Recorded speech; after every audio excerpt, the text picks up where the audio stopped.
might know her from movies like Go Fish, Watermelon Woman, American Psycho, The Notorious Bettie Page, and The L Word.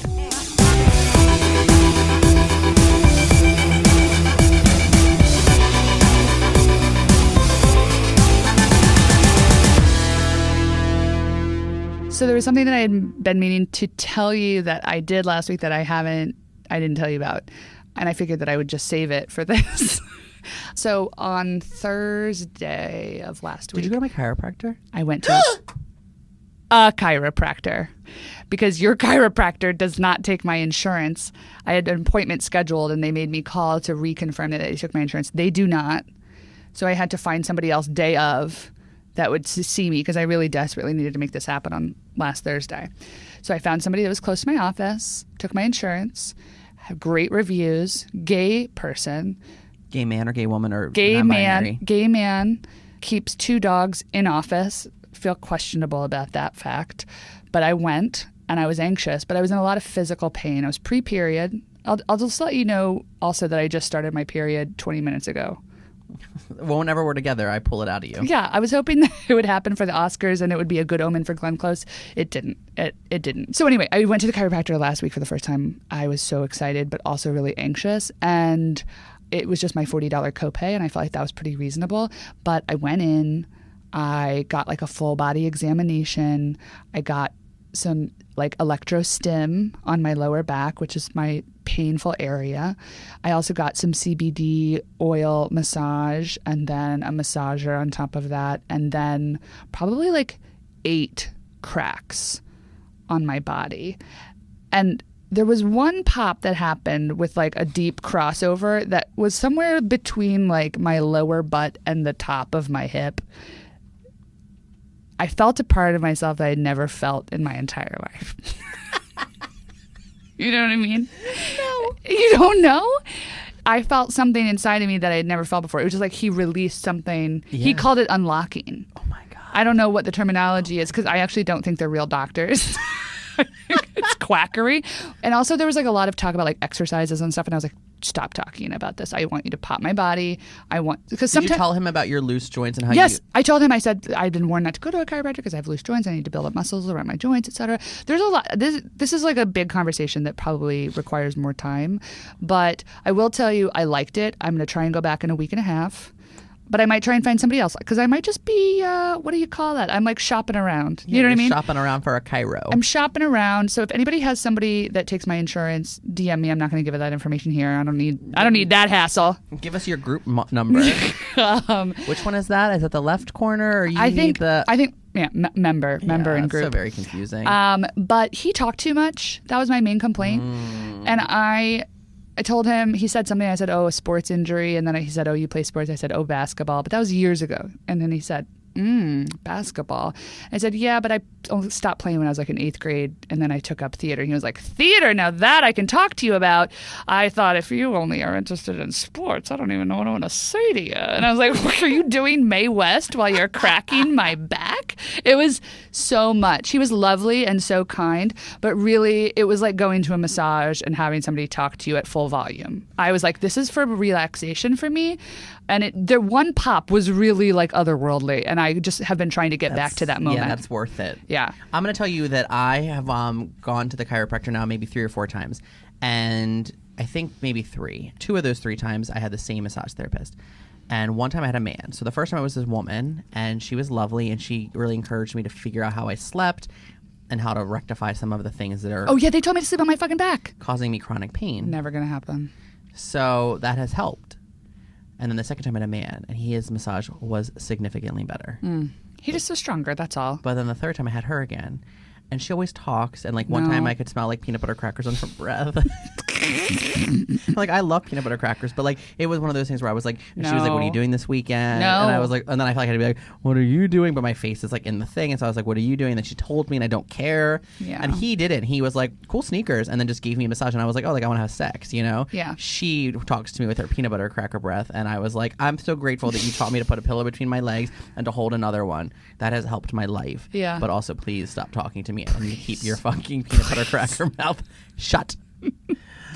I want us to have a couples Cairo session. If that's a thing, just let me know. Yeah. So anyway, we'll keep you guys updated on guys our are spinal health.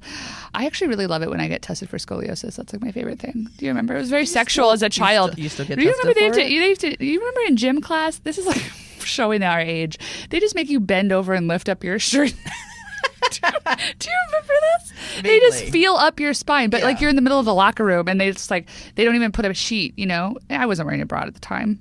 Yeah, I remember the reveal when a couple people had like early signs of. I was one of those. Oh yeah. Yeah. How is it now? It's okay. He said it's very slight, and it's most women have it. My friend Kathy has it, and she has her. Kathy, I hope you don't mind me saying. Shout out Kathy. Hey your Kathy. Kathy's so cool. Her shoulders are crooked. Oh yeah, my hip is 2 inches higher than the other. It's a real like one of these. What would you call that? Slanted line. Damian made the like ta ta ti ti ta. What is I don't know. You know, do re mi fa so. If you do it with your hands, his hand was slightly pointed up. Yeah, but that's how Kathy's shoulders are because she has. I can't wait to hug her. She has scoliosis. Kathy, so do I. And one of my hips is 2 inches higher than the other, and I'm working to figure out how to fix that currently by going to a non-doctor. Okay, guys, we exceeded our time limit on that. We had a lot to talk about. I knew it was going to be more than we could handle for this episode, but when we landed this interview that you are about to listen to, we were like through the roof excited. This person is a lesbian icon, and we were so jazzed because it was on the heels of the 15th anniversary of the L Word, which is one of Damian and I's shared obsessions. I love it so much. Damian is one of the few people in my life that loves the L Word, let alone like a gay man who loves the L Word and knows a lot about it. He owns the box set. He's up to date on all the goss. So for the 15th anniversary, we wrote this piece for Slate, and we like did a lesbian chart connecting all of Hollywood's lesbians to each other, a la The Chart, which was a famous trope from the L Word, the like only show on television ever dedicated to the lives and loves of lesbians. Fighting, fucking, crying, breathing. Snotting, laughing, snoring. I was so excited to get this interview because I think as a closeted queer person, I mean really an out queer person, I love message boards. I love gossip and like I'm not really in my real life at all, but I like being close to Hollywood, and I loved that as a kid, and I loved it as a teenager, and then I came out and there was this whole other underbelly of like, you know, closeted actors and actresses and this like queer world that wasn't really brought to the forefront. And then the 90s happened and there were people coming out, more people coming out, but I don't know. I love message boards, and I think this person... She was like omnipresent in lesbian gossip message boards from like the 90s and early 2000s. Her name was bandied about constantly because she was connected to so many famous lesbians. One of our favorite things, and I think it's one of our favorite things about the L Word, and we like, you know, humble brag, but we like wrote a piece about it, but we love the L Word because there were like maybe a handful or two of famous lesbians in the show, but then there were like many famous lesbians that were guest stars, and then many famous women, but also lesbians behind the scenes. And from this was like this web of like interconnected like Hollywood lesbians. So like Ellen and Portia and Jodie Foster. All of those like famous lesbians might not have ever been on the show or been involved in the show, but they like fucked or dated women who were all on the show. And we also got to people like Angelina Jolie and Kristen Stewart. Like all of these people were connected back to the L Word through people they had fucked. And also Alice Walker and Tracy Chapman. Come on. So, like, the idea that the L Word was, like, this great soapy, silly, campy, important show about lesbians, but then also, like, this other layer to it, which was, like, yes, Leisha Haley is one of the series regulars and one of the, like, very charismatic stars of the show, but she also was in a long-term relationship with Katie Lang, one of the most famous lesbians of all time. So one of the great reveals was that, you know, we wrote this article, we published it in January. We were slated to meet with Guinevere about a week after it went live. What we did over the course of all of our research was realize that Guinevere... She was what we called a super connector. She's a super connector. We haven't set this up yet, but she was a writer and also a co-star on the L Word. But she was a super connector in that she was dating Rose Trochet, who like directed on the show, but she was also connected to Portia de Rossi, And Tracy Chapman. Right? So we knew those three for sure, and that alone made her a super connector on the chart. We were worried that when this went live, she would maybe cancel the interview because she was like, these gossip mongers are nuts. I agreed to this, but now that this piece came out, no thank you. These people are assholes. The day that it went live, we opened up our inbox. I think I just got a text from Damian that said, Anne, email. We got an email from Guinevere. It just said, LOL, you guys missed a few. So we were really excited to meet her because we realized she was down to fuck with us. You know what I mean? And I think she drops in our interview with her. I think she drops one of the ones that we forgot. Right. Are we going to reveal it now? I think she'll reveal it at the end. You got to listen to the episode. And one of the ones that she doesn't reveal on air, but that she did reveal to us in the lobby of her hotel was Jenny Shimizu. And it's not well documented. It's documented online, so it feels safe to share. Yeah. But yeah, she is like a really prolific writer and actor, and just like an important person in like queer culture and pop culture. Yeah. And became famous at the sort of moment of queer cinema in the 90s and was sort of the it girl. Chasing Amy was essentially... Chasing Amy is like sort of based on her. It was crazy. So we were just beyond thrilled to be able to sit down with this person who we had been admiring her body of work for such a long time. So please enjoy our interview with Guinevere Turner. Well, we are here today with actress, writer, filmmaker, lesbian icon. Oh, lesbian icon. Guinevere Turner. Thank you for having us here. Hello. You are so welcome. I'm excited to talk about myself, as most people are. Yeah, that's what we're here for. Guinevere, you're an LA baby, yeah? But you're in New York. Can you tell us why you're here? I'm not an LA baby, but I have lived in Los Angeles for the last 20 years, and I'm here because I'm polishing up a script with my longtime collaborator, Mary Harron. Our films have been The Notorious Bettie Page, American Psycho. We have a movie coming out in May called Charlie Says, and this is our fourth one. Super exciting. You're working on a new project, a fourth project together. Yes. Okay. How did your collaboration with Mary or that friendship like come to be? We, hilariously, we met at the Groucho Club in London in 1994. This is actually all true and pretentious, but true. I was there doing promotion for my first film, Go Fish, and she was in the restaurant there with Christine Vachon, who produced her first film, I Shot Andy Warhol, and produced my first film. And so Christine Vachon just said, "Hi, Mary, this is Guinevere."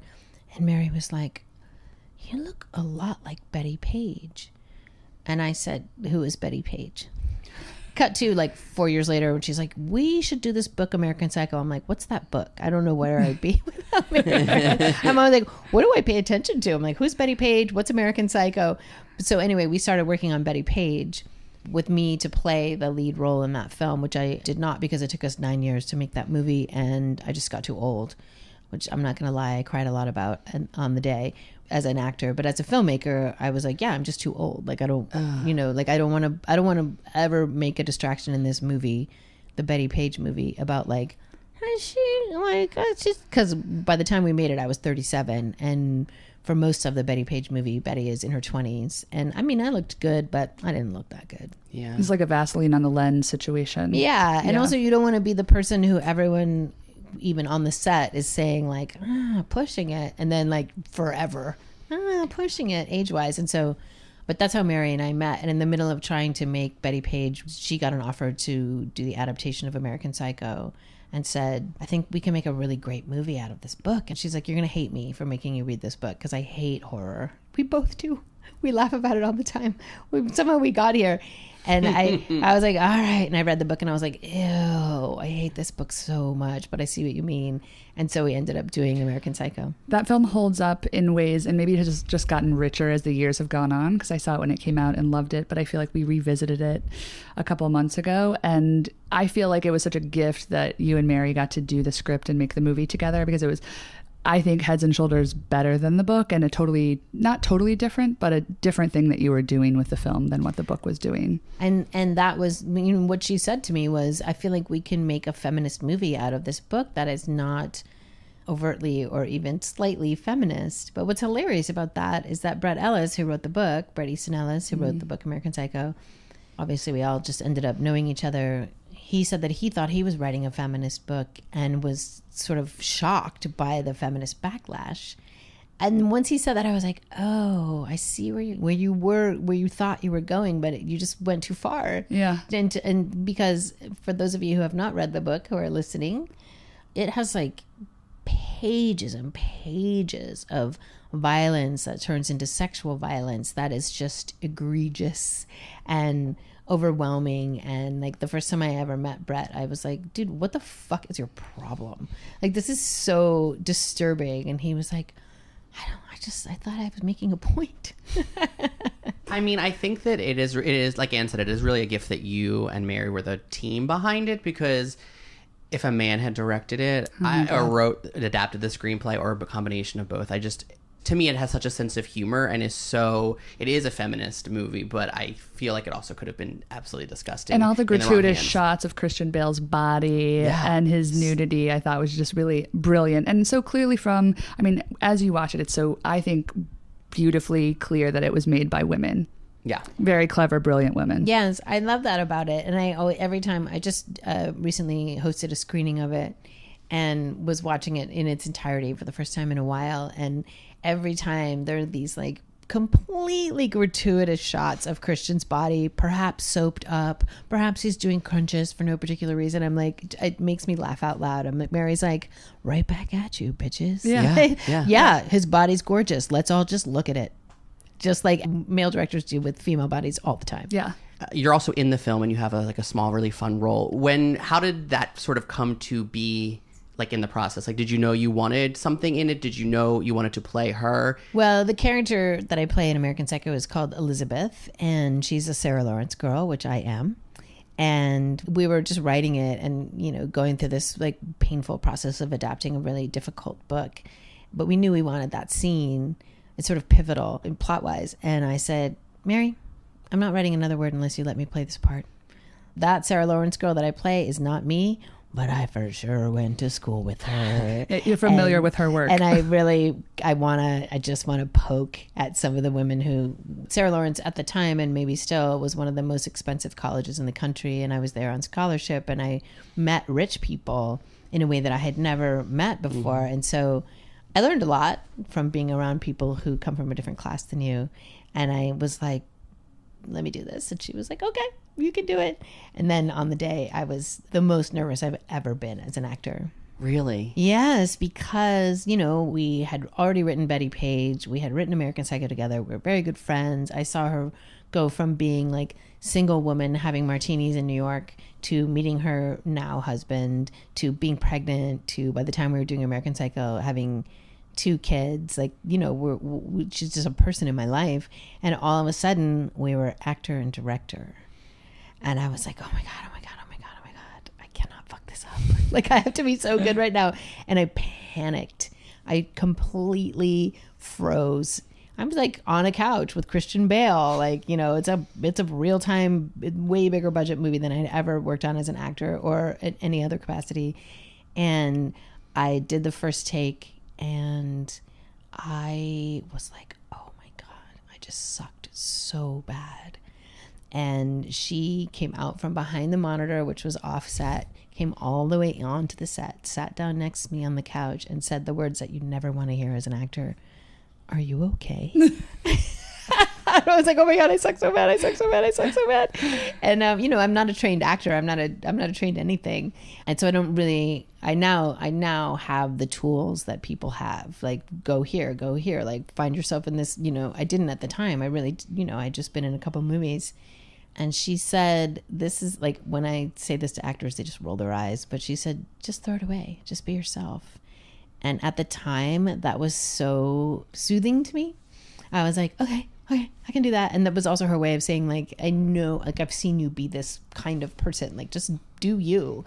And I did. And then it was fine. But it was like, seriously, I was like, can I just disappear right now. Like, I hate my life so much because I feel so much pressure and everyone's looking at me, and I need more than anything to be good for her. I love that. I love that story of her coming and giving you a little tough love.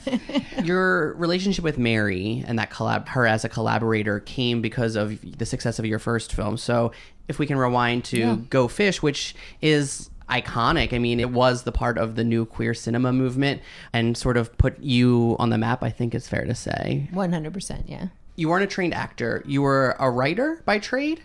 By no trade. I was a temp by trade. I can type really fast. No, I fresh out of Sarah Lawrence College, a lovely institution that makes you really good at quoting Proust, but did not make me particularly marketable in 1990. But I did type fast. And so I was a temp, and I met Rose Trochet, the director of Go Fish, and we were girlfriends. And she had just graduated from actually being a filmmaker. And we were just talking about lesbians in film and looking at all the things that we had up to this point, which were like Desert Hearts, Claire of the Moon had just come out, just all of these movies in which there's kind of like one woman struggling with her sexuality or some lesbian pursuing a straight woman. And we were like, what the fuck? Like, we live in a community. Like, our reality of being lesbians is like friends and jobs and like les drama and like all of it. Like, and we were in our 20s, but we were not struggling to figure out our sexuality. We knew we were gay, and we just said, this is not represented anywhere in film. Let's do it. And I was like, I studied fiction writing in college. You're a filmmaker. Like, let's just try. And then we did. And then I also did not study as an actor, but I said, well, I will be the star of it because I know this is going to take us a long time because we have no money. So I know I'll be committed. We're going to need people who are going to be committed. It took us 2 years to make that movie. Mm-hmm. And so I was like, also, I'll act and I'll write a character that's not super far from me. How old were you when you guys started the process, and then how old were you when the film came out? I was 23 when we started and 25 when it came out. It's a very endearing performance because I just rewatched it and I was like, oh, I saw this. I don't know. I mean, I was probably in college, and then when I watched it, and I was like, oh, it still feels so important, and just also knowing what was also there. Like, I love the opening when everyone's sort of naming like famous gay characters, and it's like the cast of Roseanne, and I'm like, I mean, I actually like guffawed and was like, I forgot about that. That's so funny. Yeah. But like, there weren't like, it was important because there weren't really lesbians. You just named like the 3 instances of lesbians in pop culture prior. No offense to those filmmakers who made those lesbian movies because they were on their own journey and obviously a generation before us. But I've apologized to the director of Claire of the Moon and director of Desert Hearts because of course I know them all now because I'm like, we talked so much shit in the press when we were doing press for Go Fish about like, fuck these movies and these, and I'm like, no, we should be super generous about our foremothers, which I am. How did your next acting, I think this is your next acting job, The Watermelon Woman, how did that come to be? Because I also am very obsessed with that film. I think, and Anne, we both just revisited it last night and then talked about it all morning. The Watermelon Woman. So Cheryl Denier, who's the writer, director, and star of that movie, we met on a train on our way to a conference. And she was like, again, I can talk shit about all these women because they're in my life. And she was like, hey, you should be in my movie. And I was like, okay. Like, I feel like Cheryl Denier was kind of flirting with me. But also, like, I read the script and thought, like, wow, this is really, like, such a cool idea. I mean, people literally watched that movie and weren't sure if the footage that she created was real or not, which is an amazing accomplishment. That I had not seen previously. And I watched Go Fish as a young closeted person in the Midwest. And I feel like revisiting that as an adult out person was kind of this beautiful thing and being reminiscent for something that didn't exist for me at the time, which was just like lesbian community, and seeing that on film felt really important. And seeing Watermelon Woman, I was like, this movie feels like it's in conversation with what's happening right now, and it feels so ahead of its time.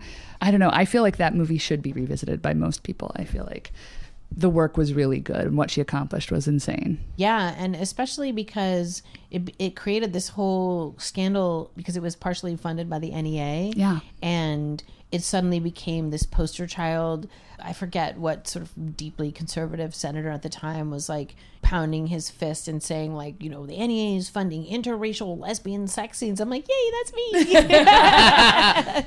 And Alec Baldwin was like, films like The Watermelon Woman need to exist. And that was just a really fun moment for us, because we're like, wow, how did we get from there to like being, on this sort of this way bigger conversation about funding for the arts and like where a conservative government we thought it was is going. And so anyway, I feel very proud about that. And they were like, full frontal nudity. That sex scene is good. That sex scene is good. But up to that point, you had really had like a 1, 2, 3 punch of Go Fish, Watermelon Woman, and then the whole Sundance, Kevin Smith, Chasing Amy. Oh, I forgot about Chasing Amy. Right. So do you want to reference a little bit about how that came about, that Chasing Amy is loosely inspired, apparently, by Kevin Smith's sort of obsession, interest in you and meeting you at Sundance? I'm only 50 years old and I feel like I have so many stories. So Kevin Smith, his film Clerks and our film Go Fish, were at Sundance at the same time, weirdly yin-yang of each other, like black and white movies, just a bunch of people talking in these sort of kind of small, chatty communities that felt, I guess, to audiences that they were heretofore inaccessible. And so we just ended up being buds, me and Rose, who directed Go Fish, and Kevin and his producer, Scott Mosier. We were just at Sundance together, and we were all in our 20s, and we were all sort of like, wow, is this really happening? Yeah. And we just became buds. Kevin would just constantly just be asking like just wildly inappropriate questions about lesbian sex. And we were so used to it, Rose and I, because like all media, big and small, and we had done a huge press tour, felt entitled to ask these really questions like, how do lesbians have sex? And now we would say Google it, but at the time it's 1994, we would be like, read a book, like go to a fucking LGBT bookstore, like how dare you ask us like what is real and what is not real and how we personally have sex? That is just not cool. But also, oh wait, responsibility for speaking for all lesbian kind in a moment where we have the spotlight and the mic in our face. And so Kevin's producer Scott and I had what I can only classify as a romantic friendship, which is like not sexual, but we just loved each other. We spent a lot of time together. And Kevin says that Scott said to him, was just talking about me, like, I just feel so enamored of this lesbian, like it's never going to happen. And Kevin said, you should write a script about it. And Scott was like, I'm not going to write a script about that. And Kevin's like, do you mind if I do? And so Kevin wrote this story, Chasing Amy, about a guy who falls in love with a lesbian. And he asked me to read the script and, is there anything in this that lesbians would hate or like is not right? And I'm like, lesbians are going to hate this movie. Like this is a like horrible, like ugh, the story of like a lesbian getting together with a man. I was so wrong. Like lesbians actually really embraced that movie, or a lot of lesbians did, and people in general really embraced that movie. I mean, people did, but did the lesbian community at the time? Far more lesbians than I ever would have thought were like, it's funny, it's interesting, it's great. And actually, I have revisited the movie in the last couple of years, and I'm like, there were a lot of things that he's just a funny writer, and he was particularly on his game back then. And actually, the secret story to me of Chasing Amy is the relationship between the two friends. Yeah. Their bromance, friends. love, yeah. And like at the end when he's just like willing to just like have sex with him. And I'm like, that's actually fucking great. And nobody really paid attention to that. They paid attention to the lesbian who like decides to be with the man and they can't. Anyway, so I actually have a fondness for that movie. I'm in that movie for a hot second. Yeah. At Meow Mix, right? You guys filmed at Meow Mix? Yes, we did. Oh, God, Guess who amazing. got them that location? You did. Me. You knew the owner, yes? You were friends with the owner? Yeah. I didn't know that. Oh, that's cool. Yes, That's and an like Easter egg. so the great story about that is that so Joey, who plays the lead in Chasing Amy, she came to Meow Mix like a week before we were shooting, and was like, hi, Amy. I can't do Joey's voice. Also my friend, so I can make fun. But, her voice is like distinctive and sort of like, I don't know, like a bubble filter you would put on. Like she has a really distinctive voice. Yeah. And she was just like, hi, like, I'm going to bring my friends to, Meow Mix and just like hang out with lesbians for a night. And I was like, yeah, of course. And so she came to Meow Mix with a bunch of like super straight friends who were all just like getting drunk and having a gay old time. And all of my friends at Meow-Mix were like, what's with the straight girls? I'm like, sorry guys, like they're doing research. So then like Joey's like, hey, can you like show me in the basement? And like now I'm just imitating my sister, but so I was like, sure. And I brought Joey down to the basement, and then she was like, do you want to make out? And I was like, Joey, like no, like the research stops here. I'm not making out with you. Like also Kevin Smith, my friend, is your boyfriend. And so, but it was super awkward. And then the next day Kevin called me 8 in the morning, was like, I heard what happened between you and Joey. And I was like, do not tell me that bitch said that, like I came on to her. I did not. And he was like, no, she told me what happened. I just want you to know that I know. And I was like, you people need to work your shit out. Like, see you on the set. But Joey, like, so in Chasing Amy, Joey is wearing tons of rings, which is like in the 90s, I wore tons of rings. Yeah. And she, like on the first day on the set, she was like, I'm wearing on these rings in homage to you. And I'm like, it's kind of not a lesbian thing. That's just a me thing. It's actually like, She thought she was getting a hot lesbian tip. but if you go back to Go Fish, there's a whole point where I'm taking off all my rings in a sex scene, like rings and lesbian sex, not so much. Yeah. Oh my God, God. that's such a good specific. I have no doubt that this still exists on some level, but you came out of the gate in your career, like as a public figure, out as a lesbian.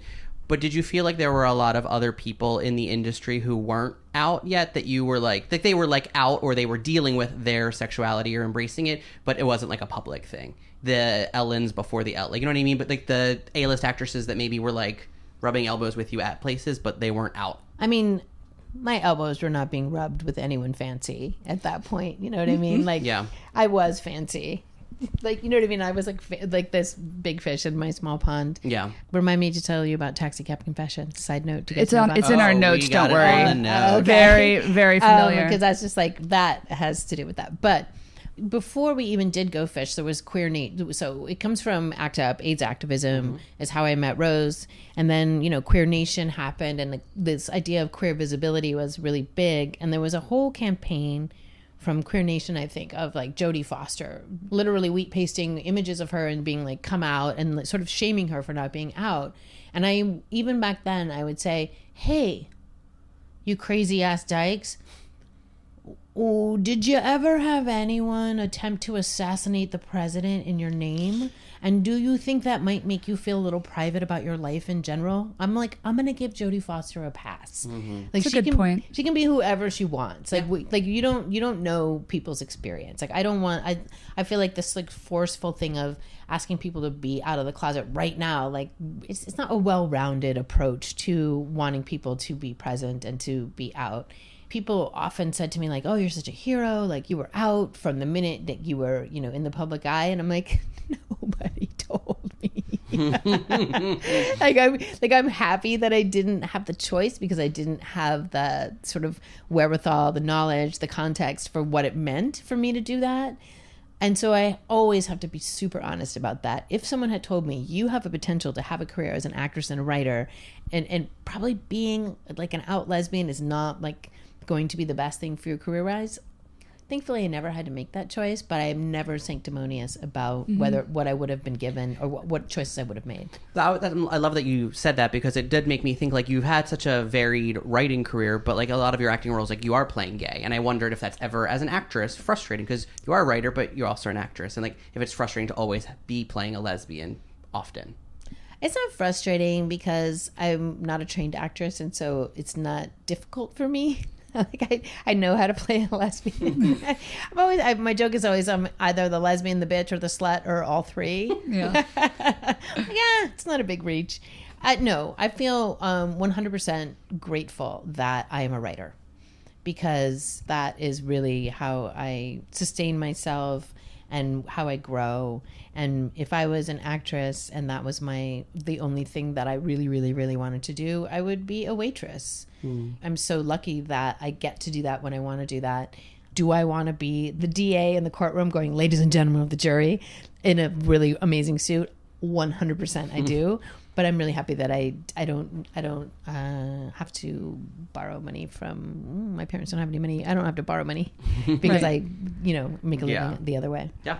So while we're on the tip of sort of your 90s it lesbian status. Do you want to tell us the taxi cab confession story? Because this was one of the things that I was like formative for Damian and I's relationship, where I was like, did you know that like 10 years ago, did you know that Guinevere Turner was on Taxi Cab? I didn't know. She told me. My family got HBO for free as a kid. It was like, you could like shimmy up the pole or whatever, and the cable person would like give you free something if you slipped them a 20. Like we somehow had free HBO, but like no other cable networks as a kid. Such a your dad move. It's a total Ralph move. But I feel like I was really into all of the sex that was featured on HBO as a young person. So like as a kid, I would stay up late at night. My parents let me in the TV room, and I would watch real sex, and it would always be like furries or clown sex or some sort of like all that good like stuff. nudist colony, just like like a hideous nudist colony.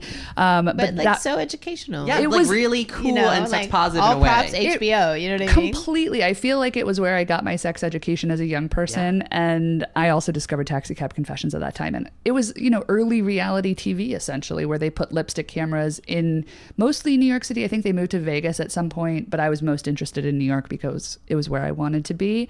But can you tell us the story of Taxi Cab Confessions and how you were oral featured? history from you. OMG. This, you guys, it's like one of those stories that at the time, actual tears and like so super traumatic, but now it's like one of the best stories ever. Go Fish had just come out. It was 1994. So I had spent 4 long, hard years of my life really, really, really trying to show the world lesbians. They're just like us. Yeah. You know what I mean? And really, and Go Fish was in theaters at the time. And I spent a half hour in a cab basically showing everyone that actually we're just predatory, drunk, fucking homosexuals are dangerous people, and like don't let us into your homes or anywhere near your children. That's the overview of how hard that was. Yeah. What actually happened was I was at Henrietta Hudson's. Mm-hmm. And Long may it live. Oh yeah, I got to take a hat off there, I think. Yeah, no hats allowed there anymore, actually. Weird. Yeah. Yeah. And I was, like signing posters, and like women were just like, oh my God, you're going to return from Go Fish. And I was self-indulgently Fucking just, eating it up. No, the opposite. I was like sitting at the bar like, I used to just be a cute girl in a bar. And now everyone wants me. Like, just like whatever, what my 20-something tragedy was. Yeah. And so I was like, I'm leaving. And I put my shirt back on because in the 90s we all danced with our bras. And It's a good fact. it's true. I love it. I put my shirt back on. And I was like, I'm leaving. No one loves me for me, whatever. And I like went outside, and there's a cab. So first of all, anyone who lives in New York knows there's never a cab parked anywhere, and there is never a female driver. Yeah. That's super rare. It's still rare. It's my favorite thing if I see a female I driver feel because safe. they're so rare. Yeah. So I get in the cab, and this woman, her name, by the way, is Cookie de Jesus, starts talking to me. And she starts asking me questions. And she seems kind of dykey to me. And I'm like, this woman sees me for who I am. It's so ridiculous. Oh my God. It's so ridiculous. and so I'm like, and she's asking about me. And she's asking me questions about my sexuality. And I'm like, so clearly. And like, I also asking her questions. And she's like, she is a married woman who lives in New Jersey. I'm like, what the is this woman doing parked outside of a lesbian bar asking me questions? Yes. Like, clearly She's trolling for it. She's trolling. So I'm like, just thinking like, you know what? This is real. Like, I'm going to go home with this woman because like she's just a woman who wants to have a lesbian experience, and I'm here, and she cares about me, and she's asking me about like, do I have girlfriends, and like my sexuality and everything. And so like I straight up try to get her to come home with me, as anyone can see who's ever watched the show. Eventually, obviously, she didn't go home with me. So, I mean, I was like drunk, like Scotch, like tragic 25-year-old drunk.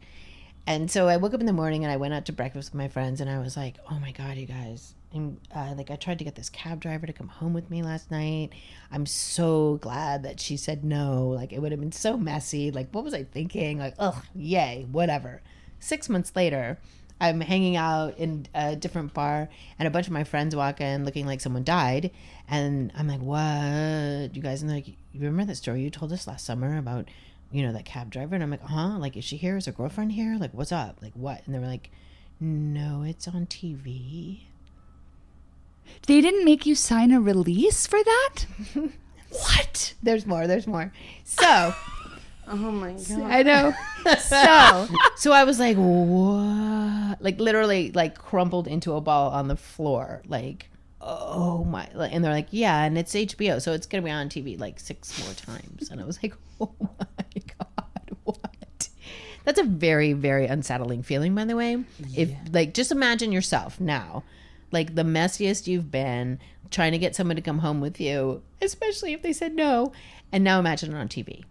So I got in touch with the producers and was like, hi, I'm that drunk lesbian on your show. And they were like, oh my God, you're amazing. I'm like, yeah, but like, can you fax me the release? And they were like, yeah. And they faxed me the release and like, but it gets better. So Cookie herself went on Conan O'Brien. Because, she was really good. She was like really popular in that show for the first couple seasons. She was really good at getting people to talk. Thank you, Cookie. And she went on Conan O'Brien and he was like, Cookie de Jesus, grandmother of 5. My best friend Jose used to always say, if you don't behave, I'm going to invite Cookie's grandchildren to the party. That is so good. Yeah. And so she said that while I was signing the release, I turned to her and said, I guess this means you're not coming home with me. Your game was good. And I was like, what's happening? What? Oh my God. So you in a drunk stupor did sign some chicken scratch on a release. I did. Oh, and then, fuck. but what also happened to me immediately were several things. One, people called me and said, oh my God, I thought that show was real until I saw you on it. Now I realize it's all actors. Totally actors. And then other people were like, were you on heroin? I'm like, no, just scotch. And then my dad sent me a postcard. He was like, caught you on late night TV. My dad's from the South. Caught you on late night TV. Talk about a surprise and talk about tore up. That's kind of a great response. No, that's charming. That's like, okay, thanks, Dad. My dad is awesome. Yeah. And people would recognize me in the streets. People would be like, hey, did she go home with you? And I'm like, no. Oh my gosh. Like, it was like a moment that it took me a while to get over. But then within the Advocate, the gay and lesbian news magazine called me and said, like, it is so amazing to see like sex positive, like women out there. And I'm like, oh, this is like crazy and drunk. But I'm like, okay, yeah, let's spin it that way. Like, Yeah. sex positive. So it was like intense, all of it. Family. I mean, I had a girlfriend at the time in the actual, we were in a non-monogamous relationship because it was the 90s, but like in the actual thing at some point Cookie says, do you have a girlfriend? And I just go like this, who are my girls? That's right. And then she goes, is there one in particular? And I'm like, yeah. She's like, what is she like? And I go, she's big and quiet.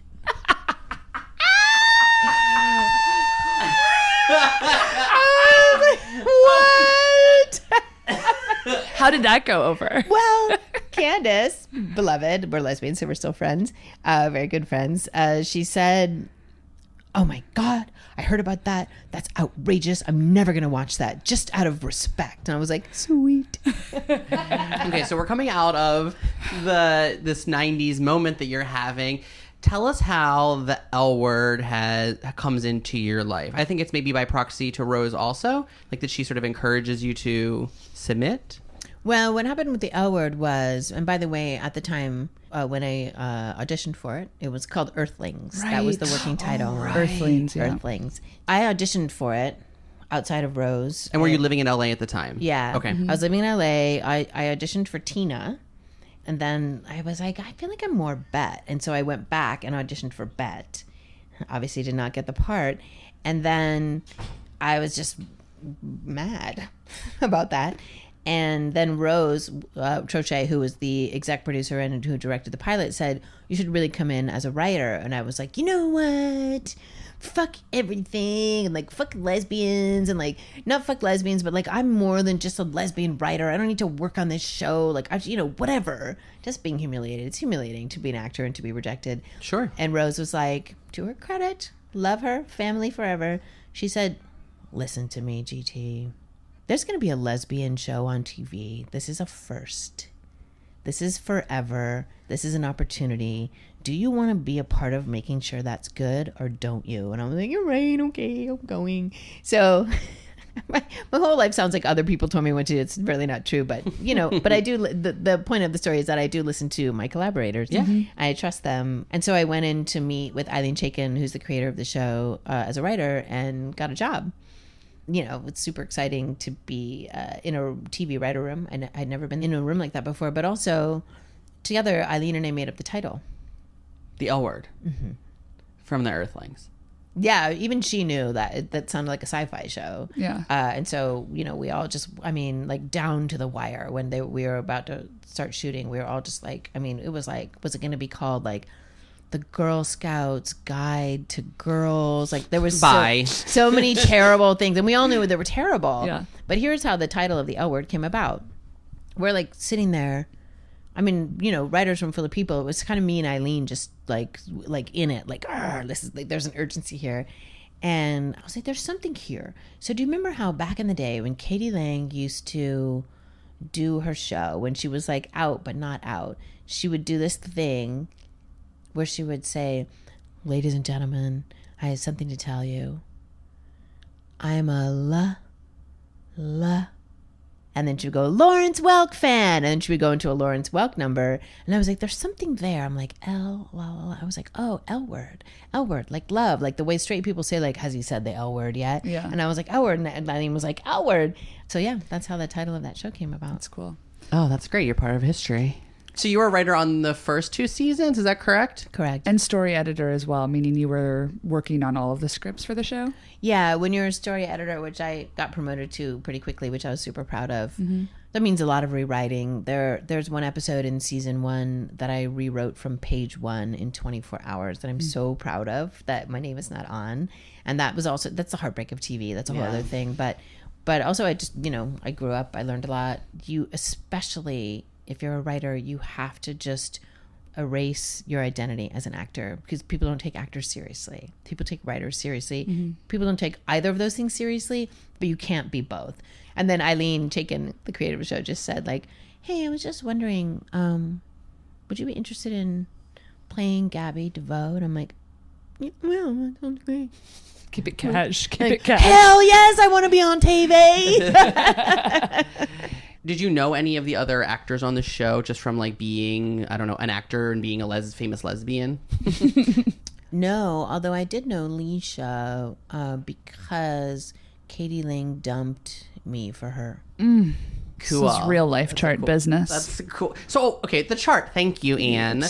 We're chart, right there. The chart on the show is like an integral part of how the women and the universe are connected, sort of, maybe. You helped were part of that in the writer's room. Well, the amazing thing about the chart is that Angela Robinson, the aforementioned, and I, who knew each other from like way back, like New York 90s dyke drama, but friends, we ended up in the same office for the L Word. And, there was some like serious downtime in the first couple days, just everyone figuring out everything. And we had like 3 walls of whiteboard, and we just started laughing and talking about like, who's connected to who, like who's had sex with who. And then we just started drawing on the whiteboard. I was like, okay, Angela, like it's you, and then there's Jennifer, and then there's this and there's that. And then we were just laughing, me and Angela. And then Rose came in and was like, oh, let me do this. And then like it just got so big. And then Eileen Chaikin came in literally like 45 minutes later and was like, what are you guys doing? And we were like, this. And she was like, I would never be on that. And then she like stepped 2, this is a true story, stepped 2 feet out of the room, came back and was like, oh wait, and then made her whole thing. God. And then we just like went crazy with it, and then we were just all laughing. And then Leisha Haley actually came in the next day and was like, being a lesbian herself, was like, oh God, you guys really Like she knew what we were doing, and then she started adding to it, and then we were all just laughing so hard. And then our first day in the writer's room was maybe the next day, and we were like, you know what? Actually, this is something. This is actually very distinct to the lesbian community in a way that I don't think gay men or heterosexual people experience. Like, we just stay in each other's lives, and we just, we do this, and we're not even like mad or embarrassed. It's just funny.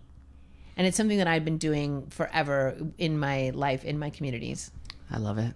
Do you have any interest in acting, writing, or directing for this future L Word reboot that allegedly is happening? Let me tell you something. I have an anxiety around the reboot because I feel like it's born out of a kind of a panic around what will lesbians watch. This one thing worked, rather than just being like, let's do something adventurous and different. Yeah. And also, like, it feels a little antiquated to me. Like, that was that moment, and that was a super important moment. But we don't need to, like, continue to do something that's, like, lesbian drama. Like, let's grow. But you also have a movie that is coming out this May, correct? May 2019. And this is your project also with Mary Harron, Charlie Says. Yes. Yeah. Do you want to tell us a little bit about that and how that came about? Yeah. Cut to other crazy stories about me. So Charlie Says is a movie that is about the women who killed for Charles Manson. And it predominantly takes place, them in prison. The crazy thing that people, well, to me, culturally, it's insane that people were like, oh, orgies and sex and drugs. And then they're like, oh, like crazy ass trial and like all that, performative madness.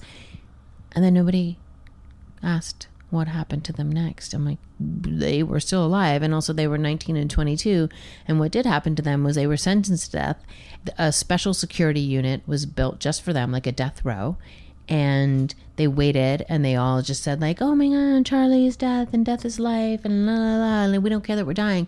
And then the death penalty was lifted in California, and they were faced with the rest of their lives, but they were not let out of that unit for 7 years.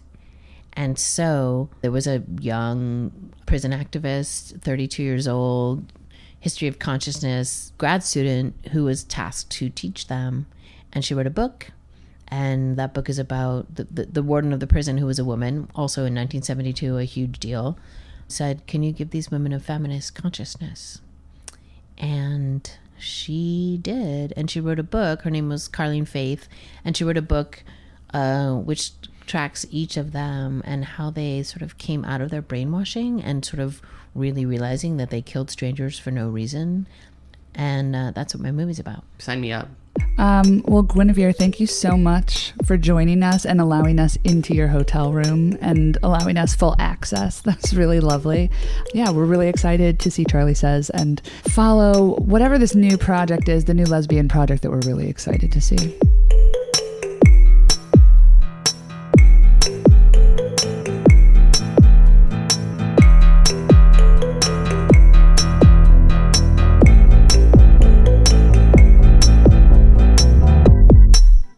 Guys, we're breaking news here. Literally found out that Guinevere Turner was dumped by Katie Lang for Leisha Haley, fellow star of The L Word. Come on! It's crazy. It's a fact. I went home and I drew her onto my list and I connected her just like Alice did on The L Word. It was so meta. The whole thing was so... I keep the chart, the hand-drawn chart that I made at my desk at my day job. And when we make a new connection, which we've already made a couple new connections, I draw them on with a Sharpie and a ruler. It was so great to meet Guinevere and talk to her. She is kind of brilliant. Yeah. And one of the things that we sort of briefly talked about while we were sort of setting up and packing up was a movie that she wrote that has yet to be made that I hope one day she will make. It's called Creeps. Yeah. Or that's, like that's the working title, I guess.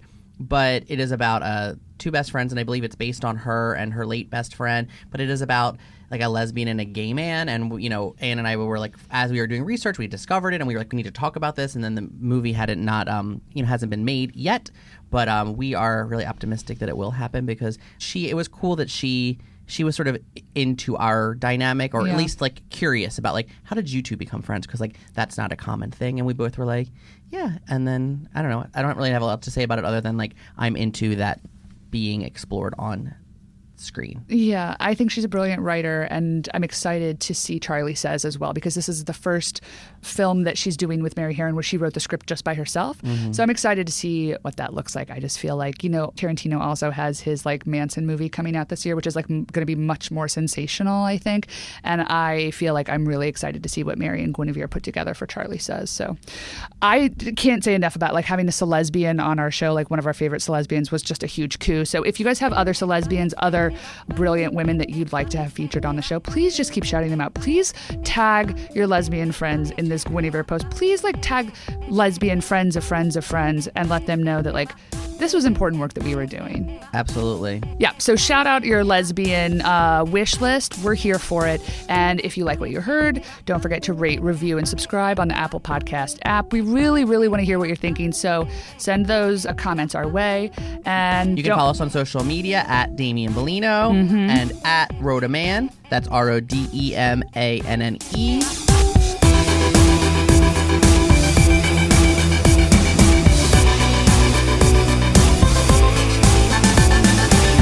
You Might Know Her From is produced by Damian Bellino and Anne Rodeman. Special thanks to our consultants at Grumpy Films, Jason Jude Hill and Daniel Sears. Editing also by Daniel Sears. All music by Gang. You can find Gang on iTunes and Reverb Nation. ReverbNation.com/gang. For a complete list of titles and names we mentioned, check out the show notes compiled at the bottom of each episode description. See you later. Sayonara.